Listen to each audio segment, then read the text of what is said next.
जो विनाशी है वो सदाकाल है, या जो अविनाशी है वो सदाकाल है। जैसे गीता में कहा, ना सतो विद्यते भावो ना भावो विद्यते सत। जो सत्य है, सच्चा है, उसका कभी विनाश नहीं होता। तो देखो, ऊंची श्रेणी वाले 16 कला संपूर्ण बनने वाले देवात्माओं में भी 2 हिस्से हो गए। एक है सतयुग में राधा कृष्ण जैसे बच्चों के रूप में जन्म लेने वाले, जो देह की श्रेष्ठ इंद्रियों का सुख लेते हैं। देह को सुख लेने से विनाशी सुख होता जाता है।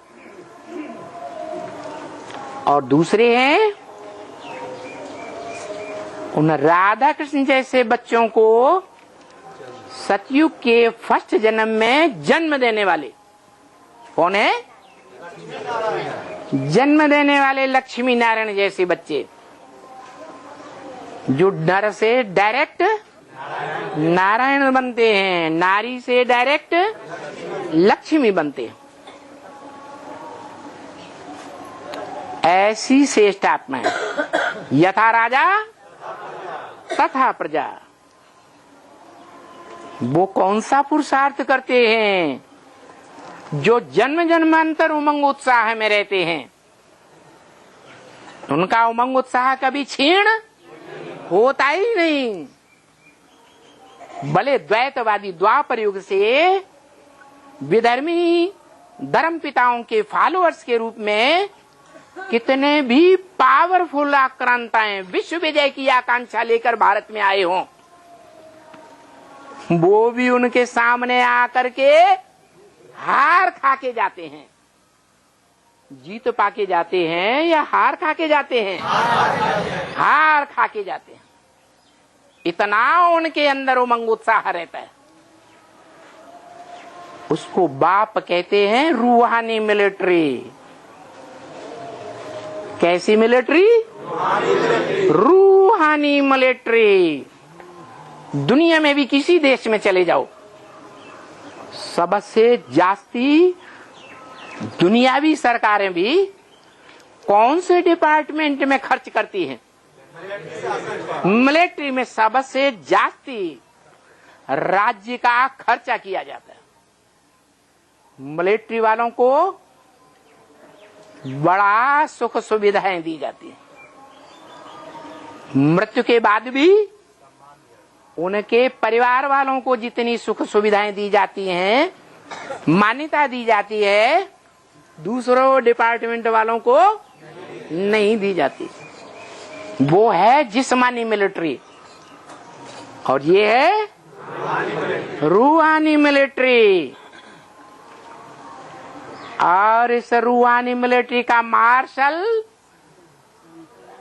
ब्रह्मा मुख से बोला है, जिसे हम मुरली कहते हैं, भक्ति मार्ग में वेदवाणी कहते हैं। वो वेदवाणी क्या कहती है? शंकर है। शंकर यादव था। क्या? यादव का मतलब भी है मिक्स। शंकरण का अर्थ क्या है? मिक्स। बाप कहते भी हैं ब्रह्मा मुख से, मुरली में बोला है ना, मैं विदेशी बनकर के आता हूं। क्या बनकर के आता हूं? बनकर के आता हूं। बनकर आता हूं, हूं नहीं। अरे विदेशी हूं या नहीं हूं? है? विदेशी नहीं हूं। समझदार बच्चे जो हैं वो इशारे की भाषा समझ लेते हैं। मैं विदेशी नहीं हूं, लेकिन विदेशी बनकर आता हूं। जो मैं बनकर के आता हूं उस फल की यादगार है क्या है? जो मैं बनकर के आता हूं उसकी यादगार है नारियल। ना रियल माने रियल पार्टधारी नहीं है। कैसा पार्टधारी है? अनरियल पार्टधारी है। उस अनरियल पार्टधारी के लिए वाणी में ही बोल दिया, बाप के अंदर के प्यार और बाहर के प्यार की बड़ी भारी युक्ति है।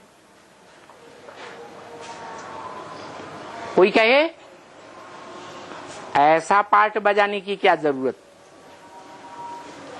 तो बाप कहते हैं मैं विदेशी बनकर ना आता तो तुम बच्चों से, क्या कहा, मैं तुम बच्चों से मिल भी न पाता। इन बच्चों से नहीं, इन माने किन? ब्रह्मा और ब्रह्मा के फॉलोअर्स जो कुख वंशावली कहे जाते हैं, उनके लिए नहीं बोला, उन बच्चों के लिए नहीं। किन के लिए? उन माने किन? जो विदेशी धर्म वाले हैं या विदेशी धर्मों में कन्वर्ट हो जाते हैं, जीवन रहते ही कन्वर्ट हो जाते हैं, उन बच्चों के लिए नहीं। क्या? किन बच्चों के लिए? तुम बच्चों के लिए विदेशी बनकर आता हूं। है? हम बच्चों ने ऐसी कौन सी गलती कर दी जो बहुरूपिया बन के आ जाते हो? है? अरे कहते भी हैं तुम बच्चे, तुम मेरे बच्चे हो, ये मेरे बच्चे नहीं हैं, वो तो बहुत दूर हैं, दूसरे धर्मों में वाले या दूसरे धर्मों में कन्वर्ट होने वाले, लेकिन तुम मेरे बच्चे हो। बच्चे बेचारे सर उसमें आ जाते हैं, संदेह में आ जाते हैं। क्या ये क्या बात हुई? हमको कह दिया मेरे बच्चे। बच्चे सोचते हैं हम बच्चों में तो कोई गुण नहीं है ऐसा। जैसे गुण ब्रह्मा में देखने में आते हैं, जैसे गुण ब्रह्मा कुमार कुमारियों में देखने में आते हैं, जिन गुणों को देख करके सारी दुनिया उनके ऊपर आकर्षित हो जाती है, हमको और हमारे कर्मों को देखकर कोई आकर्षित नहीं होता है। लोग आते हैं हमारे मिनी मधुबन कहे जाने वाले घर में, मिनी मधुबन, मधुबन मधुसूदन का घर, आते हैं और आश्चर्यचकित हो जाते हैं। ये कहते हैं हम भगवान के बच्चे हैं, और ये तो आपस में ऐसे लड़ते हैं जैसे बंदर किलकारियां मार के लड़ते हो। तो इस बात का हम बच्चों को भी एहसास होता है क्या कि हमारा उनके ऊपर कोई असर नहीं पड़ता। दुनियावी जो सन्यासी हैं, साधु संत महात्माएं हैं, उनके गुणों का असर पड़ जाता है, ब्रह्मा कुमार कुमारियों का भी असर पड़ जाता है, वहां ढेर के ढेर आकर्षित हो जाते हैं। और हम कहते हैं हम भगवान के डायरेक्ट बच्चे हैं, हमारे ऊपर कोई आकर्षण ही नहीं होता उनको। तो हमारे दिल में आता है, क्या आता है बच्चों के दिल में? मुझे निर्गुण हारे में कोई गुण नहीं। परंतु बाप कहते हैं, अरे तुम बच्चों में कोई गुण हो या ना हो, भले वो सारे गुण दुनिया वालों में हो, वो सारे गुण दुनिया के साधु सन्यासियों में हो, ब्रह्मा कुमार कुमारी कहने वालों में हो, लेकिन मैं तो समझता हूं, कौन समझता है? शिव बाप समझते हैं कि मेरे लिए तो तुम ही बच्चे हो मेरे असली, क्योंकि तुम बच्चों ने ही मुझ बाप को पहचाना है, दुनिया वालों ने नहीं पहचाना, दुनिया के साधु संत महात्माओं ने भी नहीं पहचाना, ब्रह्मा कुमार कुमारी कहने वालों ने भी नहीं पहचाना। तो इसलिए तुम बच्चों में कोई गुण हो या न हो, मैं तो तुम बच्चों को ही प्रेफरेंस देता हूं। मैं तुम बच्चों के आदिकाल के सात्विक गुणों को देखता हूं। क्या? तुम बच्चे मैं आत्मिक रूप में देखता हूं ना, है? तो आत्मिक रूप में जब मैं तुम बच्चों को देखता हूं, तो आदिकाल का तुम्हारा जो रूप है वो मेरी बुद्धि में रहता है। जानता हूं ये संग के रंग में आकर के बिगड़ गए। कोई कहे, अरे भगवान इतना सर्वशक्तिवान, वो सर्वशक्तिमान बाप, इनका बाप, और बच्चे बिगड़ गए। बाप भी इन बच्चों को नहीं सुधार सका, कंप्लीट नहीं बना सका। बाप कहते हैं ये मेरे बहुत पुराने बच्चे हैं। क्या? बहुत पुराने बच्चे हैं जो सत्य सनातन धर्म की स्थापना में मेरे सहयोगी बनते हैं। बहुत दिनों के बाद ये मुझे मिले हैं। सबसे पहले 500-700 करोड़ की दुनिया में ये बच्चे मेरे से बिछुड़े थे। क्या? कौन बिछुड़े थे? ये बच्चे ही मेरे से बिछुड़े थे। तो 500-700 करोड़ की मनुष्यों की दुनिया में सबसे जास्ती ओल्ड मनुष्य आत्माएं कौन सी हुई? जो बाप से पहले बिछड़े, जो पहले पहले बिछुड़े वो ही ओल्ड सो गोल्ड हैं। क्या? क्या है? Old so gold. दूसरे धर्म के बच्चे जो बाद में इस सृष्टि रूपी रंगमंच पर आत्मलोक से उतरते हैं, वो मेरे बच्चे डायरेक्ट बच्चे नहीं बनते।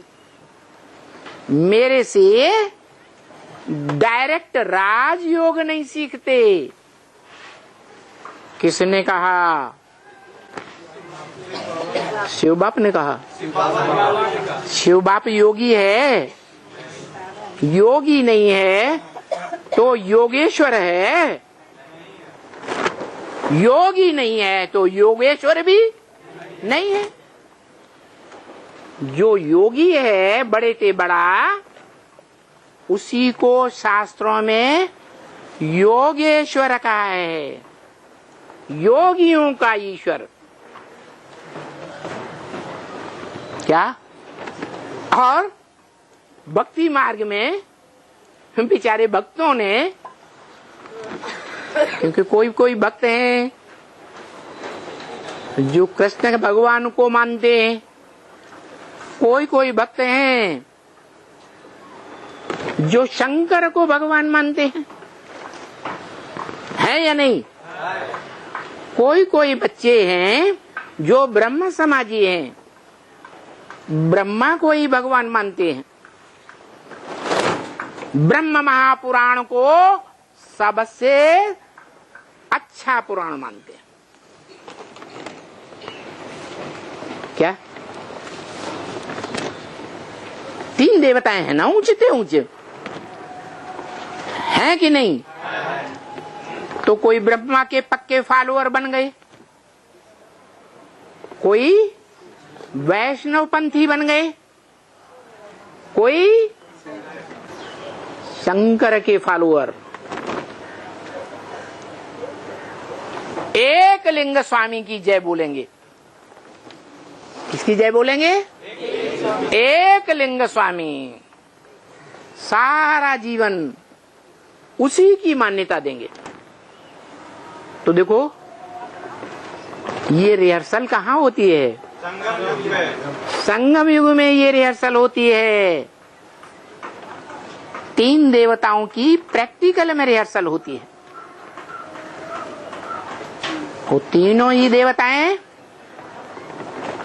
अपने अपने फॉलोअर्स संगम युग में तैयार करते हैं। यहाँ रिहर्सल करते हैं फॉलोअर्स बनाने की, और वहां ब्रॉड ड्रामा में प्रैक्टिकल उनकी एक्ट चलती है। तो देखो बाप कहते हैं मैं ऊंचे ऊंचू हूं, यह नंबरवार 3 मूर्तियों में से एक हूं। 3 मूर्तियों की 3 पुरियां दिखाई जाती हैं। आज भी भारत के झंडे में उन 3 मूर्तियों रूपी कपड़ों की यादगार, शरीर रूपी कपड़ों की यादगार 3 कपड़े दिखाए जाते हैं। ब्रह्मा की यादगार हरा कपड़ा नीचे, विष्णु की यादगार सफेद कपड़ा बीच में, और शंकर की यादगार क्रांतिकारी कपड़ा, क्रांतिकारी रंग सर्वोपरि, जो सारी दुनिया में क्रांति लाकर रख देता है। क्या करता है? क्रांति। दुनिया में जो भी दुख दर्द बढ़ जाते हैं कलयुग के अंत में, उन दुख दर्दों की, पापों की अंत कर देता है। तो अच्छा कौन है? कौन अच्छा हुआ? जो दुखों का अंत कर दे, वो शांति पैदा कर देता है। शांति देवा कहा जाता है। शांति देवा माना कोई देव है, वो शांति देने वाला असल में भगवान नहीं है। कौन है? भगवान का प्रैक्टिकल रूप है। भगवान समान स्टेज धारण करने वाला है। शांति का सागर बनता है, वही स्वरूप है जो मुक्ति देने के कारण शांति का सागर कहा जाता है, शांति देवा कहा जाता है। वही देवात्मा सुख का सागर भी है। जो बाप खुद सुख नहीं भोगता, वो बच्चों को सुख का वर्षा देगा। जो बाप स्वयं सुख भोगता है, अखूट सुख भोगने वाला, वो ही बच्चों को अखूट वर्षा दे सकता है। और वो अखूट वर्षा है जो गोपियों के लिए गाया हुआ है। क्या अतीन्द्रिय सुख पूछना हो तो गोप गोपियों से पूछो। जिन गोप गोपियों ने उस एक बाप के साथ गुप्त संबंध जोड़े हैं, जिन गुप्त संबंधों के राज को दुनिया नहीं जानती, ब्रह्मा कुमार कुमारी भी नहीं जानते, वो राज बच्चा बुद्धि कृष्ण की आत्मा नहीं जान सकती। कौन है बच्चा बुद्धि ब्राह्मणों की दुनिया में? दादा लेखराज ब्रह्मा। जो स्वयं बच्चा बुद्धि है वो पैदाइश भी कैसों की करेगा? बच्चा बुद्धियों की पैदाइश करता है। शिव बाप कहते हैं मैं तो तुम बच्चों को पूरी 100% जीवन मुक्ति देता हूं। मना पूरे 84 जन्मों की जीवन मुक्ति तुम बच्चे भोगते हो, और धर्म वाली आत्माएं नंबरवार हैं वो भी जो दूसरे दूसरे धर्मों में कन्वर्ट हो जाती है। पहले भारतवासी देवात्माएं थी या नहीं? थी। द्वैतवादी द्वापर युग आने से द्वैतवादी धर्म और राज्य स्थापन करने के लिए जब विदेशी विधर्मी धर्म पिताएं आए तो कन्वर्ट हो गए, उनके प्रभाव में आ गए, प्रभावित हो गए, माने उनकी प्रजा बन गए। सवाल होता है भारतवासी दूसरे धर्म में क्यों कन्वर्ट हुए? दूसरे धर्म की आत्माएं कभी क्यों नहीं कन्वर्ट होती है? क्योंकि भारतवासी सबसे पुराने हैं। नहीं, क्योंकि भारतवासी सुनी सुनाई हुई बातों पर विश्वास करते हैं। कारण संघ के रंग में आ जाते हैं। कारण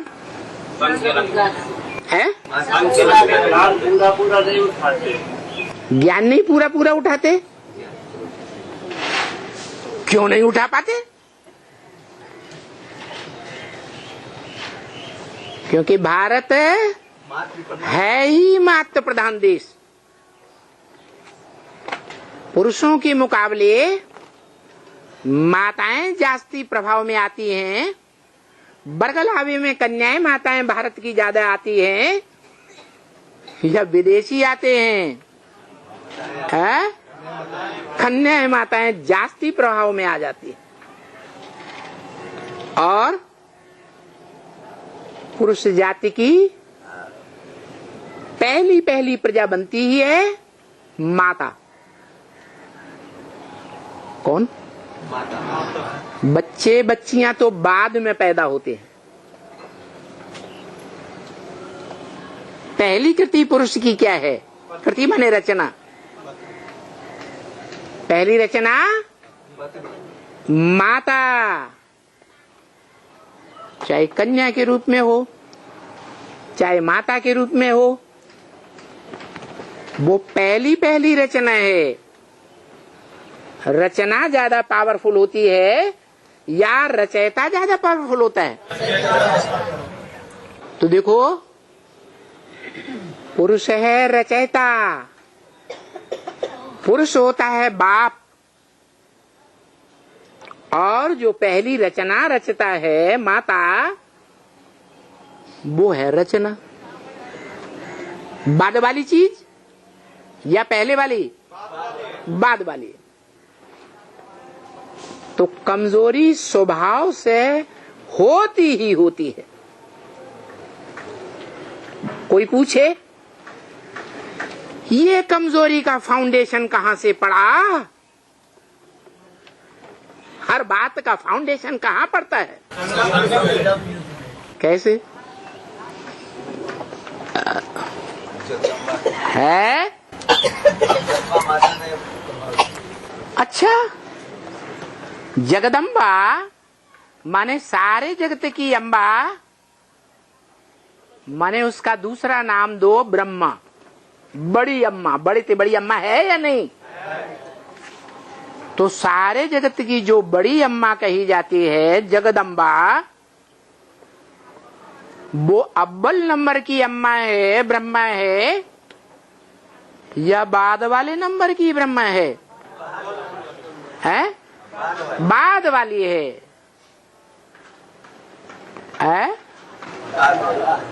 आत्मिक रूप में तो अव्वल नंबर ब्रह्मा जगदम्बा। ब्रह्मा कभी आत्मिक रूप धारण ही नहीं करता। इस सीजन की अव्यक्त वाणी में 5 दिसंबर के लिए क्या बोला? भूल गए क्या है? बच्चों नहीं, बाप और बच्चे का मिलन पहली बार ओरिजिनल आत्मिक स्टेज के रूप में 5 दिसंबर 1969 को हुआ था। 18 जनवरी बाप दादा जिसे कहा जाता है, वो 18 जनवरी स्मृति दिवस मत कहो। असली स्मृति दिवस कौन सा है? देहधारियों के मिलन को, देहधारी आत्माओं को मिलना वो असली हुआ, या जो आत्मिक स्टेज में स्थित होने वाली आत्माएं हैं 100% उनका मेल असली मेल है? जो आत्मिक स्टेज में मिलते हैं वो मिलन स्मृति दिवस अव्वल नंबर कहा जाएगा। बच्चे समझते हैं कि राम और कृष्ण वाली आत्माएं, जो देहधारी आत्माएं हैं, उनका मेल, जिन्हें समझते हैं कि ये बाप दादा हैं एवरलास्टिंग, तो देहधारी बाप दादाएं असली बाप दादाएं कहे जाएं, या आत्मिक स्टेज में टिकने वाली आत्माएं, और उन आत्माओं के बीच में बड़ा भाई और आत्माओं का बाप शिव बाप, शिव बाप, और आत्मिक रूप में पार्ट बजाने वाली आत्माओं में बड़ा भाई कौन?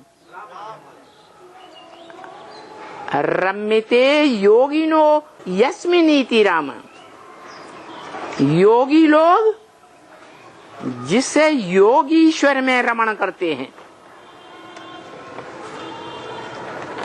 याद में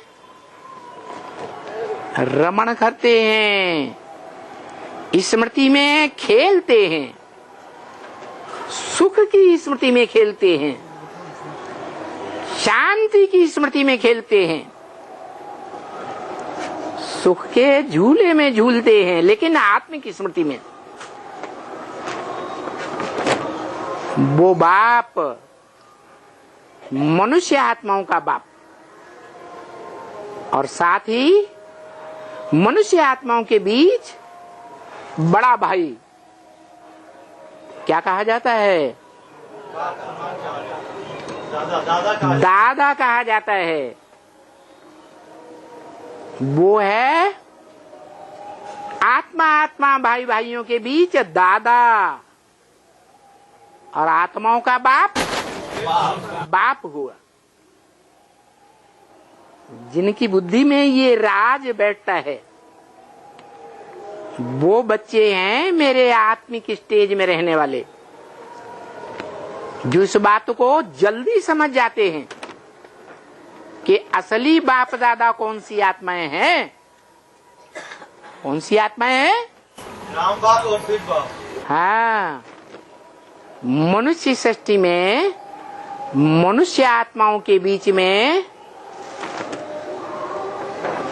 मनुष्य आत्माएं जो आपस में भाई भाई हैं, उनके बीच में जो बड़ा भाई है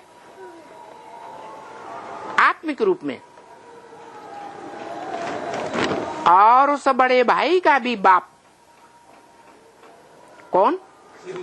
जिसका कोई बाप नहीं, वो है बाप, शिव बाप। और जिस मुकर्रर रथ में प्रवेश करता है वो आत्मा हुई दादा। ये है ओरिजिनल आत्मिक स्टेज के बाप दादा का मिलन।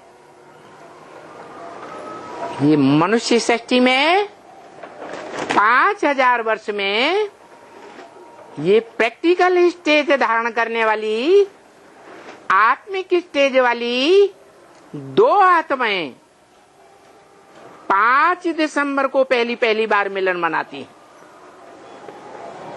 दादा लेखराज के लिए कहेंगे? क्यों नहीं कहेंगे? क्योंकि उदय भान में ही थे। नहीं, वो तो है, स्थिति उनका बना ही नहीं, क्योंकि उन्होंने बाप को पहचाना ही नहीं। बाप को पहचानेंगे कि ये सुप्रीम सोल बाप है, सामान्य रूप से जान लिया। हम बिंदी बिंदी आत्माएं, और बिंदी बिंदी आत्माओं का बाप ज्योति बिंदु। लेकिन कौन सा ज्योति बिंदु? उसकी पेक्युलरिटी क्या? कैसे पहचाने कौन सा ज्योति बिंदु सुप्रीम सोल बाप, हेवनली गॉड फादर? साकार रूप में जो हेवन दुनिया बनती है उसका रचयिता बाप,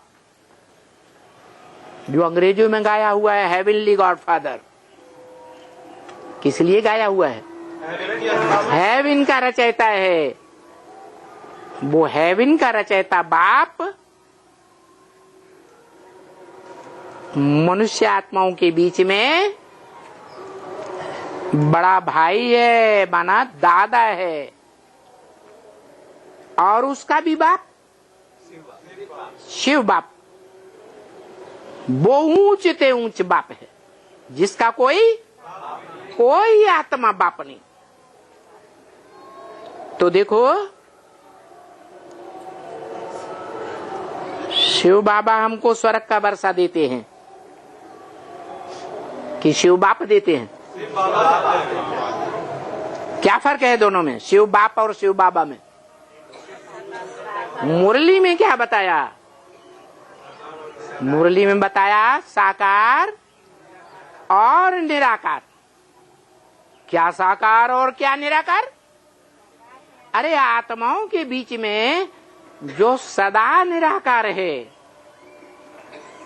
वो निराकार। क्या?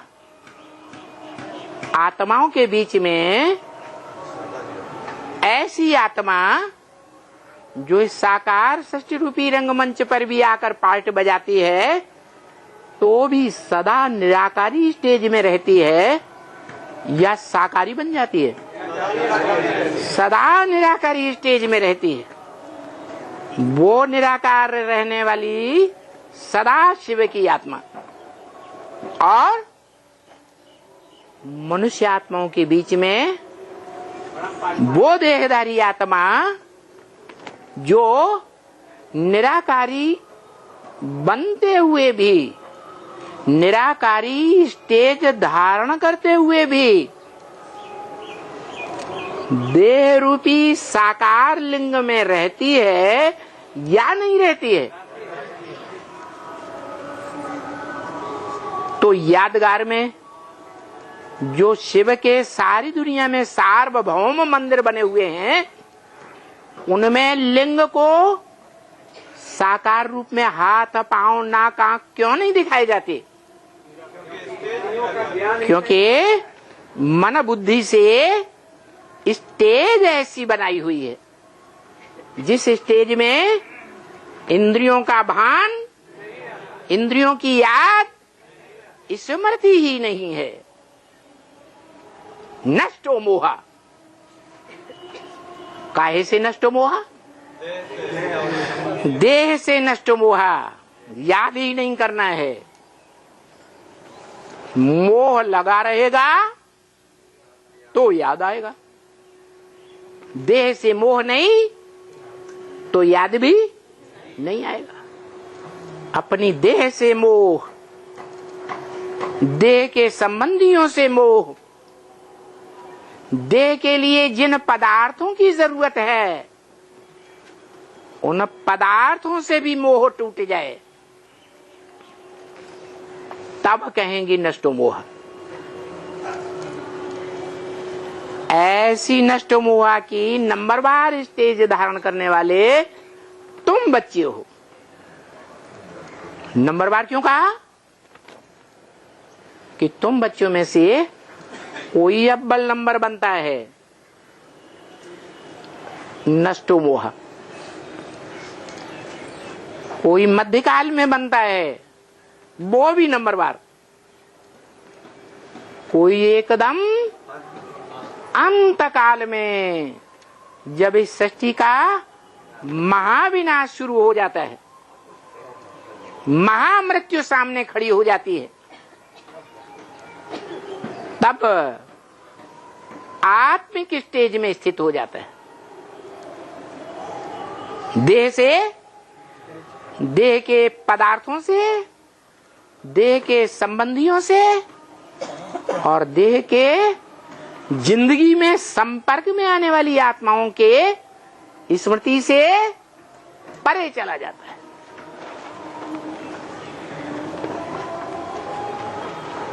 ऐसे स्मृति से परे चले जाने वाली मनुष्य आत्माओं के बीच में जो अव्वल नंबर है, अव्वल नंबर शिव बाप समान निराकारी, निर्विकारी और निरहंकारी स्टेज बनाने वाला है, वो साकार भी है और इस सृष्टि पर निराकार भी है। इसलिए शिव बाबा कहा जाता है। ऐसे नहीं कि स्टेज से निराकारी बन गया तो कोई साकार शरीर उड़ जाता है इस दुनिया में से। उड़ जाता है? नहीं उड़ जाता है। इसी सृष्टि पर वो साकार बड़ा रूप रहता है, जिसके लिए ब्रह्म वाक्य है, मुरली में बोला है। क्या छोटा रूप नहीं याद आता, बिंदु रूप याद नहीं आता, तो क्या करो? बड़े रूप को ही याद करो। सारी दुनिया की मनुष्य आत्माएं बड़े रूप को याद करने में सहज मानेंगी या निराकारी ज्योति बिंदु को याद करने में सहज मानेंगी? क्योंकि सारी दुनिया की मनुष्य आत्माएं इस दुनिया में आती हैं तो साकार शरीर के द्वारा सुख भोगती हैं।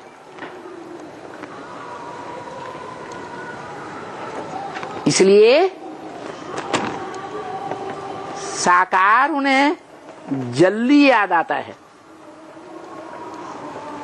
जन्म जन्मांतर का अभ्यास है या नहीं है साकार को याद करने का। इसलिए दुनिया की 500-700 करोड़ आत्माएं उस साकारी स्वरूप को अंत में याद करेंगी, जो साकारी स्वरूप दादा लेखराज ब्रह्मा के मुख में शिव बाप जब बोलते हैं या कोई भी ब्रह्मा के मुख में शिव बाप बोलते हैं तो ब्रह्मा वाली आत्मा जो अव्वल नंबर परम ब्रह्म कही जाती है वो इंटरफियर करके बोल सकती है या नहीं बोल सकती? बोलती है। वो आत्मा कहती है मन मना भव, मेरे मन में समा जा। तेरे मन में क्या समाया हुआ है? और सबके मन में जो भी 500 करोड़ मनुष्य मात्र 700 करोड़ हैं, उनके मन में तो कोई न कोई अलग अलग समाया हुआ है? पूर्व जन्मों में या इस जन्म में भी कोई किसी को याद करता है, कोई किसी को याद करता है। भले शिव बाप को ज्योति बिंदु को अमृत वेले याद करने बैठते हैं तो भी ज्यादा समय कौन याद आ जाता है? कोई न कोई मायावी रूप में साकार रूप याद आ जाता है, बार बार याद आता है, हिसाब किताब लेने आ जाता है। और शिव बाप तो भूल ही जाता है क्योंकि ज्योति बिंदु है। लेकिन शिव बाप जिसमें प्रैक्टिकल पार्ट बजाता है मुकर्रर रूप से, वो साकार भी भूल जाता है, जिसके लिए बाप कहते हैं। कौन सा बाप? शिव बाप कहते हैं अरे तुमको निराकारी ज्योति बिंदु छोटा रूप याद नहीं आता है तो क्या करो?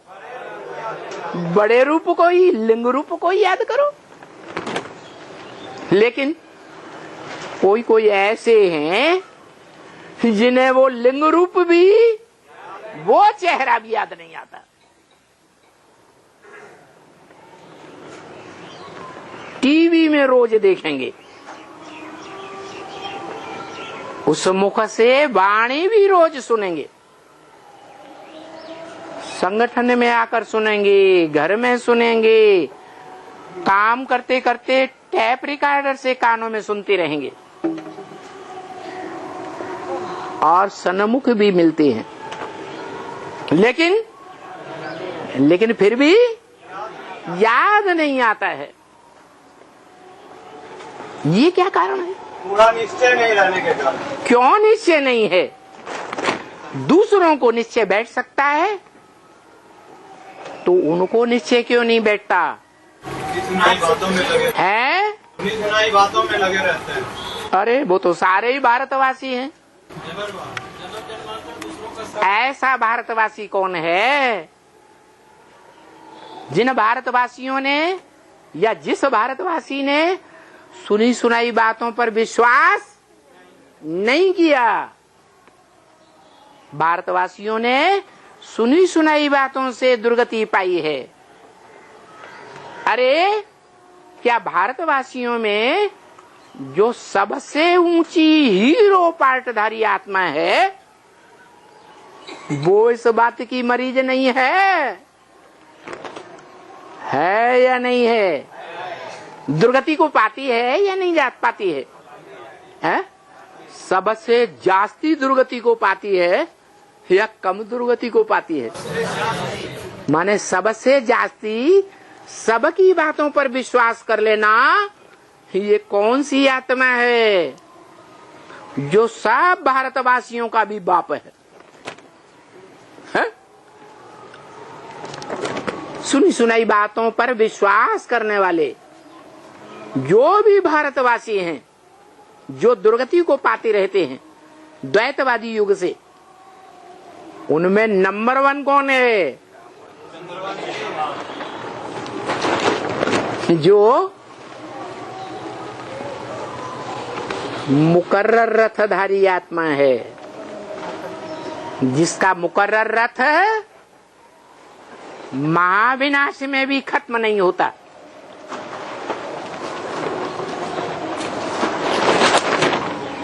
सारी दुनिया में प्रलय काल माना जाता है।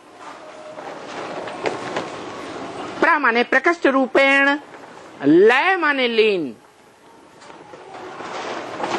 सारे संसार के जड़ जंगम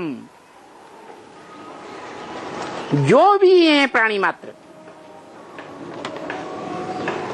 पेड़ पौधे, ये प्राणी हैं या नहीं है? ये भी पौधे प्राणी हैं लेकिन जड़त्वमयी हैं। सब लीन हो जाते हैं। किस में लीन हो जाते हैं?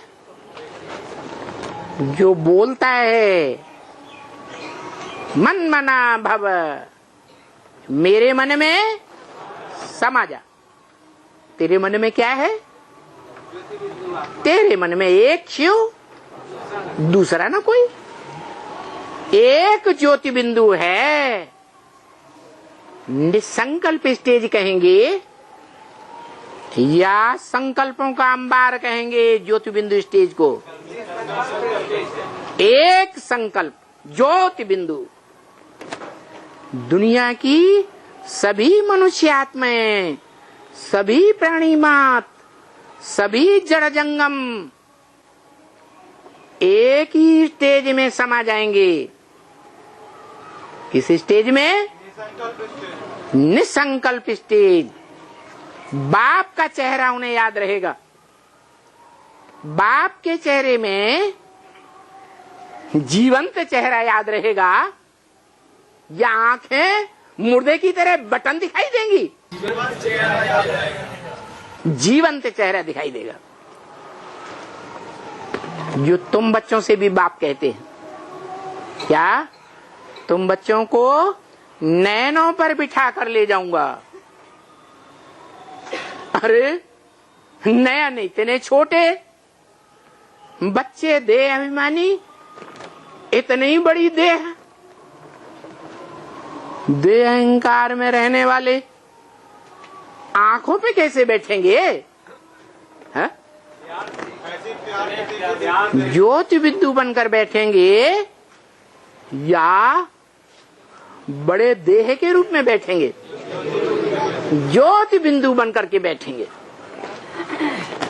जो बनेंगे वो बैठेंगे। जिस नंबर में बनेंगे उस नंबर में बैठेंगे। बाप के नैनों में बैठेंगे। जो झाड़ के चित्र में ऊपर बैठा हुआ दिखाया गया है, नंगा रूप दिखाया है या कापड़े पहने हुआ दिखाया गया है? साकार शरीर का वस्त्र नहीं दिखाते हैं, फिर भी साकारी है। इसलिए गीता में कहा है अव्यक्त मूर्तिना। मूर्ति है या नहीं है?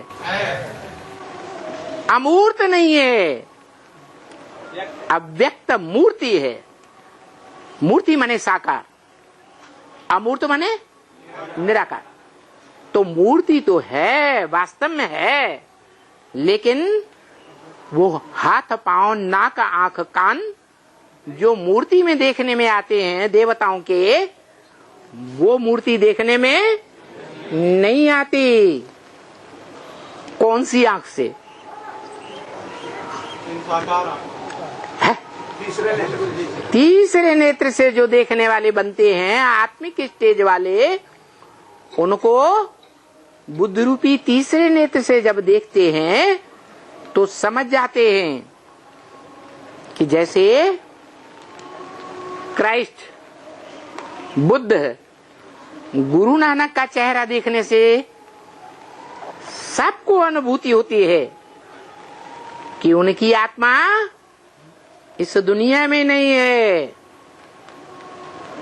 वो दृष्टि, वो आंखें कहाँ टंगी हुई हैं? हैं? निराकारी स्टेज में, आत्मलोक में, आत्म की स्थिति में टिकी हुई है। वो तो धर्म पिताएं हैं, ग्रेट फादर्स मात्र कहे जाते हैं। लेकिन इस सृष्टि पर ग्रेट ग्रेट ग्रैंडफादर भी कोई कहा जाता है, वो है ग्रैंडफादर जो लिंग के रूप में दिखाया जाता है शिव के मंदिरों में। अव्यक्त मूर्ति ना, जिसके लिए गीता में शब्द आया है कि सारी दुनिया की जड़ जंगम आत्माएं, ज्योति बिंदु आत्माएं, चाहे वो चींटी की आत्मा हो, कीटाणु की आत्मा हो, मनुष्य की आत्मा हो, हाथी की आत्मा हो, व्हेल और सील मछली की आत्मा हो, जड़ पौधों की आत्मा हो, वो सभी आत्माएं जिन्हें प्राणी कहा जाता है, प्राण धारण करने वाले, उस सभी प्राणी मात्र की आत्माएं उस एक अव्यक्त मूर्ति में मनमना भव होकर, निसंकल्प होकर ज्योति बिंदु रूप में समा जाएंगी। 500-700 करोड़ मनुष्यों के अंदर भी कोई दूसरा संकल्प नहीं चलेगा। चलेगा नहीं तो आज क्या देखने में आता है, 500-700 करोड़ मनुष्य सबके अंदर अलग अलग प्रकार के संकल्प चलते हैं, या एक ही प्रकार का संकल्प है? ऊपर जरूर देख लो, क्योंकि ऊपर बहुत प्यारी चीज रखी हुई है। देख लो, देखो देखो, गर्दन टेढ़ी करके देखो क्या हो रहा है, वो देखना जरूरी है। बड़े अच्छे स्टूडेंट यहाँ बैठे हुए हैं, ईश्वरीय स्टूडेंट कहते हैं अपने को। हमें ईश्वर पढ़ाता है, बुद्धि फट से विचलित हो जाती है, आंखें टेढ़ी हो जाती हैं। क्या बोला, क्या बोल रहे थे? हाँ, दुनिया की 500-700 करोड़ मनुष्य आत्माएं जो वर्तमान समय में देखी जा सकती हैं, पूछा जा सकता है एक एक से कि सबके अंदर अलग अलग संकल्प चलते हैं या एक संकल्प चलता है। वो सारी मनुष्य आत्माएं और उनका मन, जो 11वीं इंद्रिय कहा जाता है, वो एकाग्र हो जाएगा। किसमें एकाग्र हो जाएगा? एक अव्यक्त मूर्ति ना, वो ही शिवलिंग जो भारत में पूजा जाता है, विदेशों में भी पूजा जाता है। विदेशों में भी जो खुदाइयां हुई हैं, उन सभी खुदाइयों में वो लिंग मूर्तियों की संख्या सबसे जास्ती मिली। इस समय की यादगार है उसी वर्तमान समय की यादगार है, जो महाविनाश, जो अंतिम महामृत्यु अभी सारी दुनिया के सामने खड़ी हुई है। उस समय से दुनिया की सारी मनुष्य आत्माएं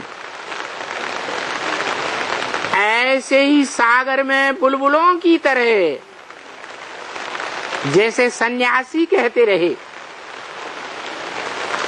पवित्र थे पवित्र सन्यासी। शंकराचार्य ने बोला, क्या बोला था? क्या बोला था? हम आत्माएं एक सागर के बुलबुले हैं, बुदबुदे, स्पाइसेस, छोटे बड़े। जो बुदबुदे सागर से ही निकलते हैं और सागर में ही समा जाते हैं। उनकी कल्पना ने सही कल्पना की या गलत कल्पना की है, सही की? उदाहरण देने के लिए सही कल्पना है, लेकिन वास्तव में सही नहीं है, क्योंकि सागर खारा है और सागर से निकलने वाले बुलबुले वो भी खारे हैं। ढेर बुलबुलों को इकट्ठा बुदबुदों को किया जाए तो उनका पानी खारा होगा या मीठा होगा? खारा ही होता है। परंतु वो ज्ञान सागर सदैव खारा नहीं है।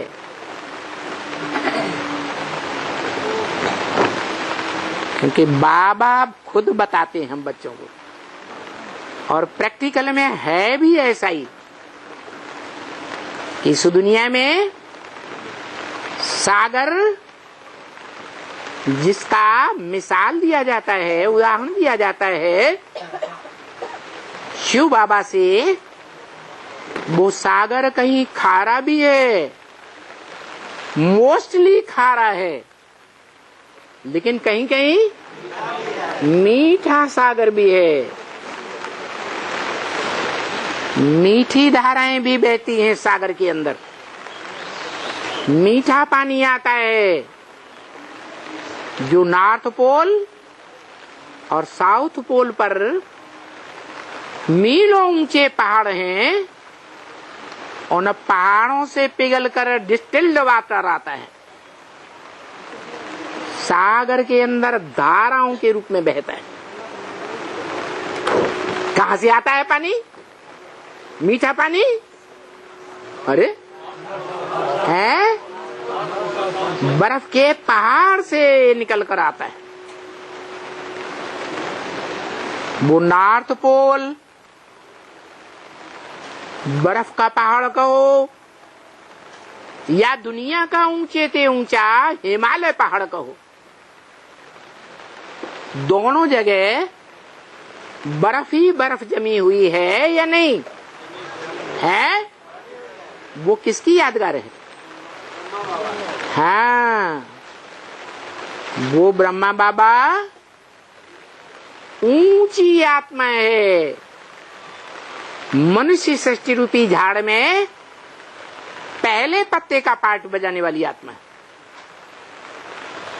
लेकिन बुद्धि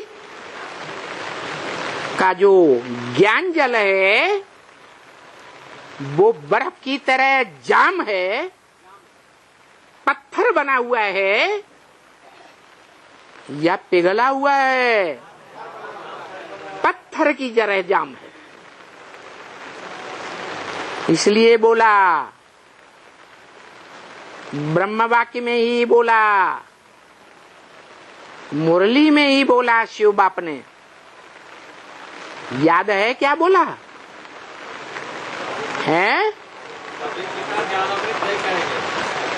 नहीं, वो तो है। बोला, किसी को याद नहीं आ रहा है? बच्चा बुद्धि है। क्या है? ये ब्रह्मा बच्चा बुद्धि है। सृष्टि का पहला पहला पत्ता जरूर है, लेकिन पहला पत्ता होते हुए भी बाप का बच्चा बुद्धि है। ऐसा बच्चा है जो बच्चा बुद्धि होने के कारण शिव बाप की बात के राज को क्या समझता ही नहीं है। इसलिए सबसे जास्ती निश्चय अनिश्चय के चक्र में आता है। बोलो, आता है या नहीं आता है? अभी अभी शंकर के मस्तक पर ज्ञान चंद्रमा के रूप में विराजमान है। सारा ज्ञान सुनता है। जो शास्त्रों में गायन है कि जहां जहां राम कथा होती है वहां वहां हनुमान विराजमान होते हैं। जो हनुमान पवन पुत्र कहा जाता है। जैसे हवा दौड़ने में बड़ी तेज होती है, ऐसे वो मन रूपी ब्रह्मा बहुत तेज दौड़ जाता है। अभी अभी यहां तो अभी अभी विलायत में जा सकता है। ऐसी आत्मा जो घंटों जगत पिता के मस्तक पर बैठ करके ज्ञान सुनती है, ज्ञान की सभा में राम कथा सुनती है, हटती ही नहीं। क्या ऐसे जकड़ के बैठती है जैसे गले में वासुकी नाग लिपटा हुआ हो। कैसे जकड़ लेती है, हैं? जैसे गले पड़ जाती है। कहते हैं ना, अरे ये तो हमारे गले पड़ गई। वो आत्मा जो सबसे जास्ती ज्ञान की चात्रक है, मुरली में बोला सबसे जास्ती किनके कान सुनते हैं? ब्रह्मा के कान सुनते हैं। यहां तक कि मुसलमानों में भी जो कथा बनाई है, जिसका जिक्र मुरली में आया है, हातिम ताई, वो कहानी बहुतों ने सुनी होगी, देखी होगी। देखी या नहीं, किसी ने देखी है? उस हातिम ताई की प्रसिद्ध कहानी में जो हीरो पाटधारी का सहयोगी है, विशेष सहयोगी, भागीदार है पार्ट बजाने में, उसको बड़े बड़े काम दिखाए गए। नहीं देखा? किसी ने नहीं देखा? हाँ, और गणेश को भी बड़े बड़े काम दिखाते हैं। वो गणेश किसका बच्चा दिखाया है शास्त्रों में? है? हाँ, जगत पिता का बच्चा दिखाया है, जिसको दुनिया शिव बाबा नाम कह देते हैं। समझते हैं शिव शंकर एक है, लेकिन ऐसा तो है नहीं। शिव की आत्मा अलग और शंकर की आत्मा अलग। अगर एक ही होते तो शंकर शिव भी कहना चाहिए। कहते हैं शंकर शिव? क्यों नहीं कहते? क्योंकि बड़े का नाम पहले और छोटे बच्चे का नाम बाद में होता है। जैसे कहते हैं परमपिता परमात्मा, कभी नहीं कहते परमात्मा परमपिता। कहते हैं? नहीं, क्योंकि बापों का बाप परम पिता है। ऐसा पिता जो परे से परे स्टेज में रहता है, जिसकी स्टेज पर कोई नहीं पहुंच सकता। भले वो परम पिता कहता है मैं तुम बच्चों को नंबर बार आप समान बना कर जाता हूं, लेकिन जो आप समान बनता है वो परम पिता है? होता है? नहीं, वो भी अपन को परम पिता नहीं कह सकता। पार्टधारी आत्माओं के बीच परम आत्मा हो सकता है, हीरो पार्टधारी हो सकता है, लेकिन परम पिता नहीं हो सकता। तो वो शिव बाप कहते हैं।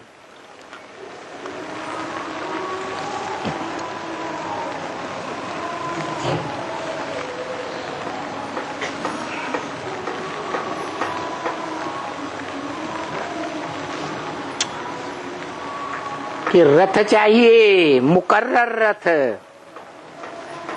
ऐसा रथ जिसका नाम ब्रह्मा तो देता हूं,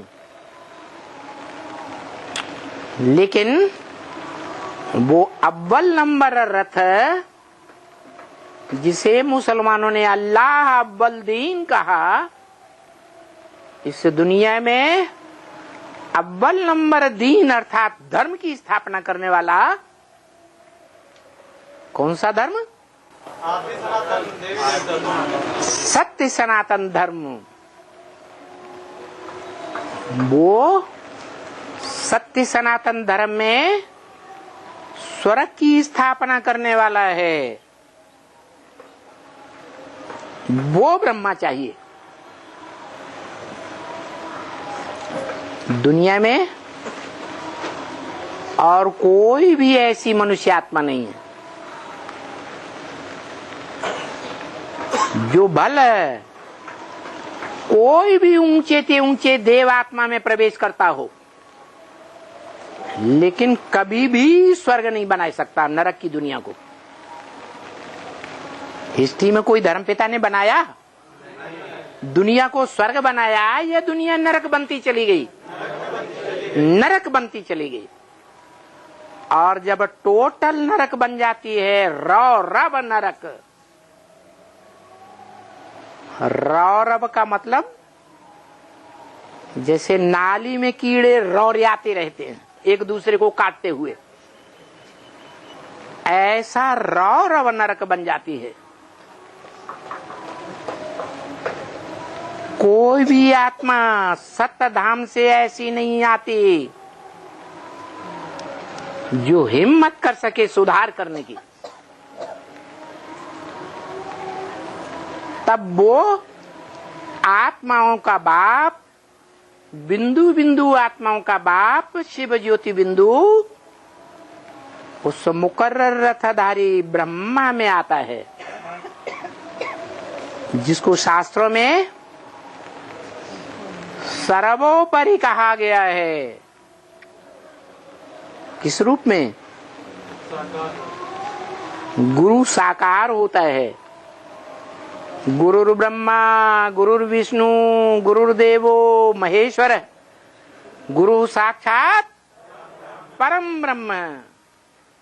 जिस ब्रह्मा से परे कोई ब्रह्मा नहीं होता।